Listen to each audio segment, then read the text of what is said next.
So welcome to another JDP faculty interview. This week we're going to be talking with Dr. Christy Cobb. She is Assistant Professor of Christianity in the Department of Religious Studies at the University of Denver.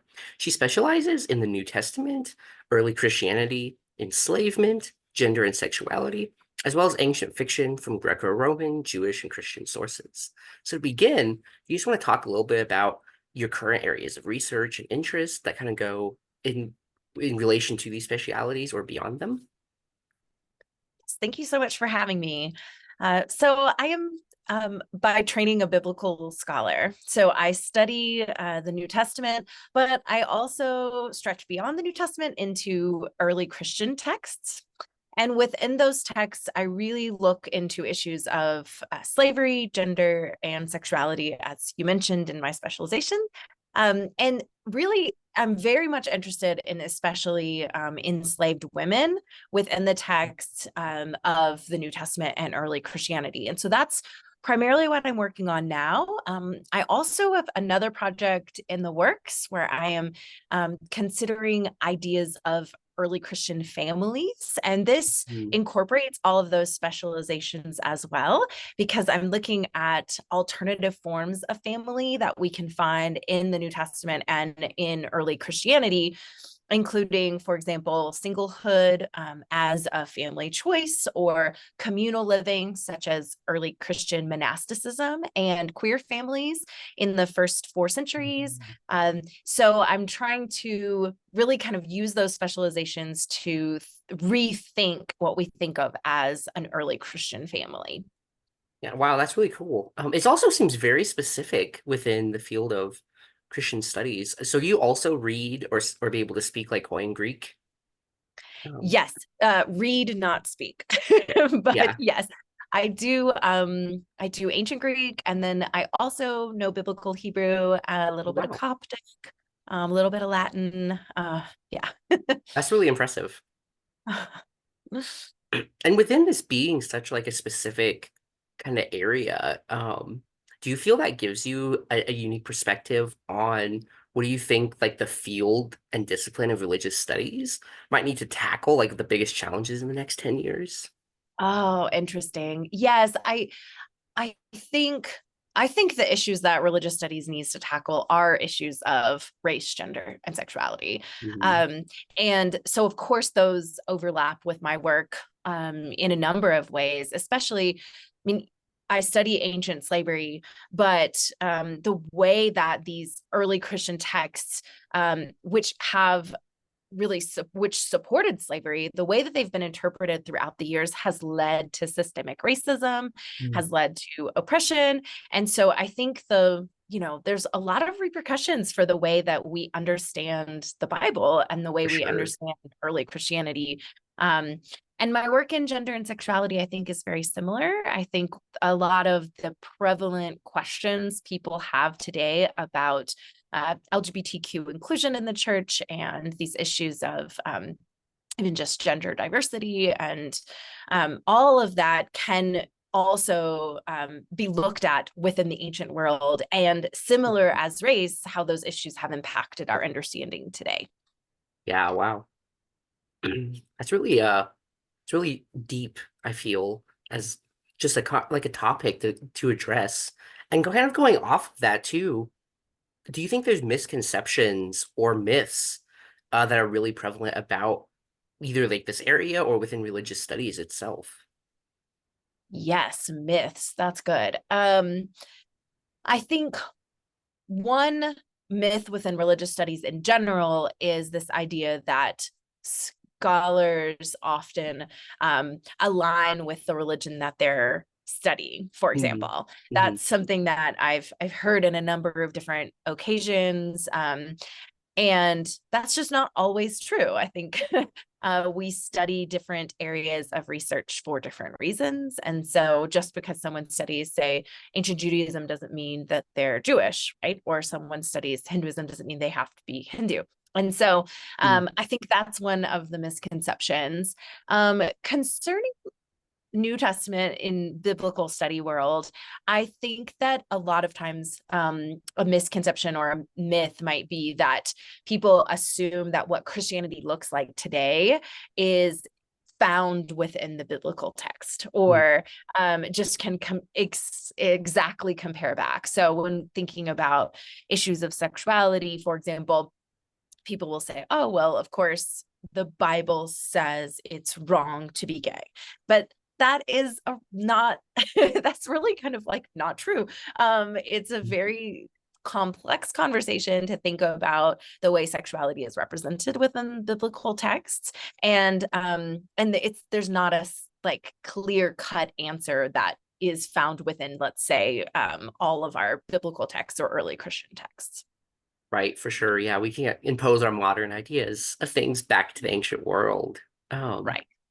and just, going off of like kind of all of this broader areas that you deal with, it sounds like they're very interdisciplinary in nature. Mhm. And this is something I know that like is a focus of the JDP program. And so within the context of the JDP, what does like multidisciplinary, interdisciplinary mean to you? That's so great. This is actually one of the things I love the most about the JDP is this really interdisciplinary program that is offered here. And I love the students that are able to sort of stretch between biblical studies into medieval studies into contemporary issues. I think that that's just really, really important. And so I think for me, as you said, my work is interdisciplinary. So a project that I'm working on right now I'm working on enslaved women, and especially the relationship between enslaved women and their female enslavers. So that like gender dynamic between the two. Wow. And not much work has been done in antiquity and in New Testament studies about that. So I've been reading people from that studies transatlantic slavery.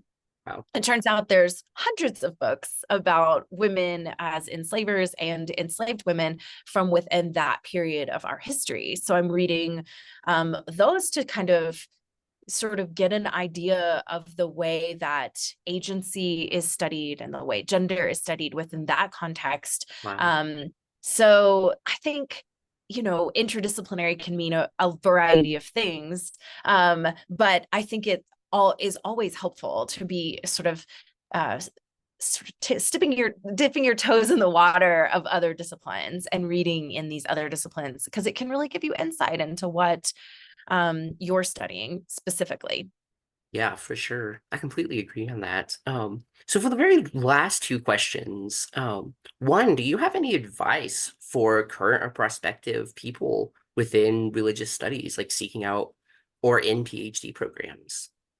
I do. I mean, I think that the one thing to be very clear about is the job market has changed. I still sort of think of myself as a junior scholar, new to this. Not that long ago was I in my doctoral program, but also the job market has changed even in my own, tenure, right? Mhm. And even more so in, let's say, 20 years ago or 30 years ago, we're dealing with a sort of academic job crisis. And so I think it's really important that students who are considering going into religious studies consider a variety of ways that they can use their degree. So that could look like a tenure track professor, maybe if they're lucky. But thinking about various ways that that PhD can still be useful is helpful. And so sometimes people call this alt ac. I don't know if that term Mhm. is. I think the main idea is that a PhD can be in religious studies can be useful in so many areas and can really can impact the world in a variety of ways in and outside of the academy. And so Yeah. I think that's my main advice when someone comes to me and it's like, I think I want to study this. Um, I really want to encourage them to think, creatively, and Yeah. because academia is, it's a great space. It's also troubling in some ways, Mhm. and so I think the JDP especially is a place that can prepare students to enter a variety of jobs, and in a variety of areas because we are so interdisciplinary. Yeah. Yeah, that's great advice. And the very, very last question, just a little bit something about you. You have any like fun facts or anything about yourself that you'd want to share? I think my fun fact would be that I'm obsessed with Broadway Ooh. theater. Yes. So I started acting when I was like in fifth grade, and I did quite Wow. a lot of acting in high school and college, and then even a little bit after college. I always I never thought I was going to this going to be my career to act. I was a Mhm. religious studies major from the time I entered college. So sort of always wanted to go this path, but I really am obsessed with all things theater and Broadway. And so I really love seeing plays. And I often even when I'm going to a conference, let's say, I will immediately like find out the day I'm presenting and then look and see what plays are playing in there. Mm. What show can I see on my evening off after I like get done presenting my paper?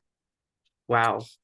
Yeah, that's so cool. Broadway is great. My I don't know if it'll ever come back, but my favorite musical was Cats. So Oh, nice. Yeah, that's yeah, such a classic. yes, yes.